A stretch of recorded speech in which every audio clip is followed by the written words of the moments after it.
kasih Anda masih bersama kami dan kita kembali dalam program Smart Business Coaching. Sore hari ini kita bahas tentang harapan para pebisnis di tengah pandemi dan bagaimana metodologi coaching dalam membantu.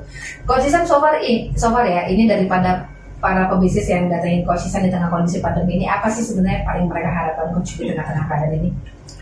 Iya, yang mereka harapkan tentu keberlangsungan usaha satu. Itu bagaimana aktivitas yang selama ini mereka sudah oke gitu ya, dengan pastinya ada operasional dan karyawan terutama, agar bisa mereka kembali bekerja kan gitu ya. Pelanggan-pelanggan tetap datang kembali kan gitu ya, seperti dahulu. Itu memang harapan yang semua orang pasti menginginkan itu, terutama bisnis-bisnis seperti misalnya travel atau apa gitu ya.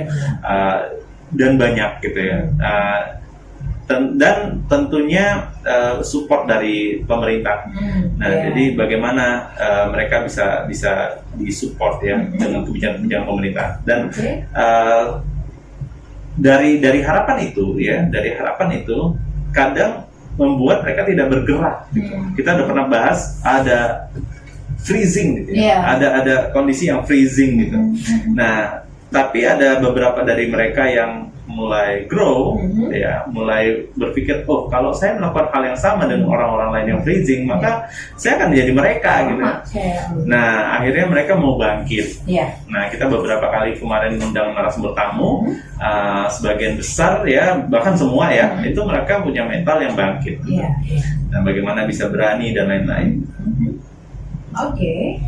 Dengan proses-proses dengan perbaikan yang terang dulu dilakukan ya Coach ya, tentunya bersama dengan para coach tadi ya. Sehingga mereka memaknai. Nah, ini muncul dari harapan ya, mereka ingin tumbuh ya dengan metode coaching. Dia memaknai bisnisnya berbeda dengan sebelumnya. Pemaknaan yang berbeda. Ya, dari activity menjadi aset. Pola pikirnya juga, berarti itu pola pikir ya Coach ya? Iya, yang berasal dari ketika dia belajar hal-hal baru, ketika dia latihan ya, praktis sama coach ya, mereka jadi punya pola pikir, ya kan, pola diri dan pola tindakan yang berbeda. Nah, yang akhirnya mereka memaknai bisnisnya dengan hal yang berbeda. Sehingga memperlakukan bisnis dengan cara berbeda pula ya Coach ya? Cara berbeda. Gitu. Nah, ada yang berpikir bisnis ini ya, saya ingin diakui, ingin dihargai. Akhirnya kenapa? Ternyata karena contoh ya, karena dia sendiri belum bisa menyadari bahwa dia berharga, sehingga dia tidak mengakui dirinya itu akhirnya tidak percaya diri, akhirnya kurang bersyukur. Nah, itu kan menghambat. Nah, jadi bertanya kembali loh, jadi membuat bisnis ini apa tujuannya, kan gitu contoh. Itu yang baru mau mulai bisnis. Ada yang mungkin bisnisnya sudah 20-an tahun, 10 atau 30 tahun bahkan. Ya, ini kan bisnis yang sudah eksis di generasi sebelumnya gitu. Nah, sekarang dengan kondisi seperti ini baru sadar loh, ini kok makin turun. Ini gimana dengan adanya kondisi seperti ini. Nah, akhirnya memaknai hal yang berbeda, ya kan? Yuk, saatnya kita bangkit, saatnya kita tumbuh bareng-bareng. Nah, kita tuliskan harapan-harapan bersama, kemudian jadilah ada makna-makna baru, ya. Jadi punya spirit baru, gitu. Menemukan ternyata si orang tuanya itu punya semangat yang luar biasa dalam membangun bisnis. Nah, kita harus copy nih. Nah, gimana cara kopinya? Nah, didefinisikan. Wah, itu sangat-sangat custom, sangat-sangat ini gitu ya. Enaknya sih kalau mereka yang ngomong ya. Tapi poinnya apa? Mereka memaknai hal yang berbeda. Iya, betul. Dan menemukan semangat ya Coach ya, karena seperti sesuatu yang baru yang mereka baru paham gitu ya Coach ya. Iya. Belajar lagi kayak dari seperti anak kecil ya. Iya, karena di awal contoh yang tadi bisnis yang sudah orang tuanya, peninggalan orang tuanya. Awal pertama orang tuanya mulai bisnis kan semangat tuh. Nah, udah mulai punya anak kan ngelihat orang tuanya kerja ya di bisnis ya, kemudian bisa nyekolahin bagus-bagus kan gitu ya. Nah, mereka nggak lihat sebelumnya. Nah, itu yang banyak terjadi juga. Akhirnya semangat yang awal membangun bisnisnya mereka adopt, yang mereka jiwai gitu, yang harus mereka jiwai, membangun kembali. Lebih susah mana sih Mas, membangun kembali atau dari awal konteksnya sama aja? Dua-duanya susah. Susah kalau nggak tahu caranya. Tapi poinnya gini, yang pertama pasti susah karena belum banyak yang kenal. Yang kedua bisa jadi susahnya karena yang banyak yang kenal sempat kecewa. Jadi waktu dia branding lagi, ini apa sih gitu ya, masa gitu ya? Ya itu sangat hati-hati kan, benar-benar harus bisa mempersiapkan dengan matang. Dan itu take time kadang-kadang. Oke.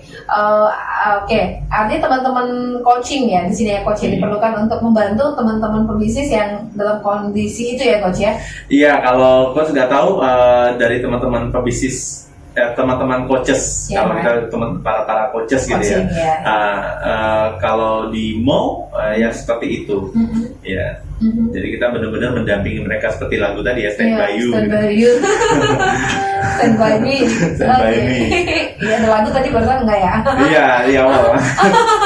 Jadi pebisnis saat dia sedang berjuang membuat fondasi baru lagi gitu ya, nguatin lagi. Nah ini didampingin sehingga tuh rasa tadi ya sulit dan lain-lain itu berubah maknanya ya, menjadi seru, menjadi wah ayo kita bangkit lagi gitu, ayo kita perbaiki ini. Oke. Seru sekali karena memang dari awal coach Isan sampaikan untuk orang-orang yang mau menjadi coach itu memang kita harus di gelombang yang sama ya, coach ya, dengan coaching ya, di frekuensi yang sama. Artinya memang benar-benar teachable, mau diajar ya, coach ya, sadar dulu karena memang di sini mungkin dari kemarin kita ngomong ya, coach ya, Ica sih nangkapnya begini, coach Isan nggak langsung kayak tadi tuh bisnis apa coach yang bagus di tengah kondisi ini, bukan malah bisnisnya yang coach Isan tekankan tapi malah actionnya gitu kan, lebih kepada pribadinya gitu ya, karena dari situlah muncul ide-ide bisnis yang baru gitu ya, coach ya. Oke. Dalam sekali pertanyaannya, coach. Nah, dan itu nyata ya, itu memang hasil dari sesi yang pernah kita lakukan di lapangan gitu kan. Akhirnya beliau menjawab sendiri, oh ternyata bisa lakukan ini, misalnya travel gitu ya. Beliau lakukan private travel itu satu keluarga doang, di mana nanti keluarga ini jalan keluar kota kah atau mungkin keluar negeri yang negara-negara yang oke gitu ya. Tapi dengan protokol kesehatan yang ketat, tapi nanti di situ akan diberikan suatu pengalaman dan pembelajaran, misalnya dalam hal hubungan dan komunikasi antar keluarga, ya kan, mengembalikan lagi identitas di keluarga. Kan banyak kejadian yang nggak sedikit ya, ada yang anak yang akhirnya butuh perhatian khusus dan lain-lain gitu ya, karena ada orang tua yang mungkin teman-teman praktisi parenting lebih paham, ya niatnya nikah tapi nggak siap jadi orang tua, itu ada juga gitu ya. Siap nikah nggak siap jadi orang tua, itu kan problem. Nah hal-hal yang kayak gitu akhirnya jadi hambatan sehingga komunikasi terganggu. Nah ketika dilakukan travel gitu ya, satu keluarga gitu untuk bisa kayak retreat atau apa gitu, itu kan jadi sesuatu yang luar biasa gitu. Dan itu sudah ada dilakukan, walaupun belum keluar kotanya ya, di lokal itu dilakukan. Dan satu keluarga itu merasa wow gitu, saya kok kayak mengenal kembali anak saya dan anak saya yang mengenal kembali saya gitu. Ide itu muncul bahkan di tengah kondisi seperti ini ya, coach? Ya, dari pertanyaan coach Isan, ide bisnis apa yang paling bagus? Kan pertanyaan kita, ya coach jawab, saya jawab begitu. Ya yang paling bagus adalah bagaimana kita bertindak kepada atau merespon kepada internal proses kan gitu. Nah lanjut tuh, wow ternyata ini ide bagus dan direkam kan. Nah itu siap untuk itu munculnya dari dia sendiri ya, coach ya, dia sendiri mikir ya. Iya, kita pancingin doang. Kita pancingin doang ya. Karena sebenarnya pasti itu sempat kepikiran, walaupun itu bisikan-bisikan gitu. Ini aku harus buat sesuatu, tapi apa ya, mungkin ini.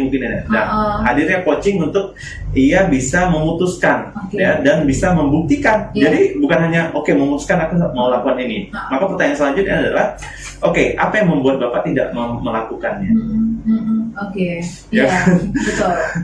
Sehingga kalau saya lagi malas, lagi misalnya mengingat sesuatu yang tidak konstruktif ya, mungkin itu akan merambat gitu.